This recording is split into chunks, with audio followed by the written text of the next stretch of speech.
Tunayo programu ya uwezeshaji wananchi kiuchumi. Serikali yetu imeimarisha programu ya uwezeshaji wananchi kiuchumi na huduma na namna ya kupata mitaji kupitia programu hizo.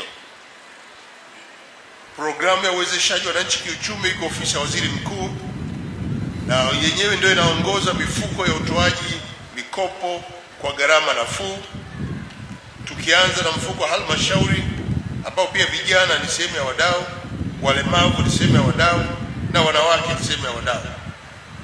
Mkakati huu unawezesha kuongeza mikopo inayotolewa katika mifumo na mifuko mbalimbali ya programu ya uwezeshaji wananchi kiuchumi. Hapa tulitenga bilioni 904.2 mwaka 2021, lakini sasa tumetenga trilioni 3.5. Nguvu kazi ya vijana ndio msingi wa safari ya maendeleo ya taifa hili.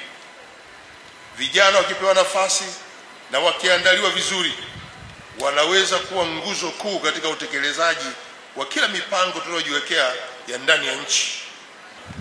Kwa ndugu vijana, nitumie nafasi hii kuhakikisha kuwa serikali yenu itaendelea kushirikiana kwa karibu kabisa na wadau wote waliojipanga kuhakikisha kwamba tunawaendeleza vijana.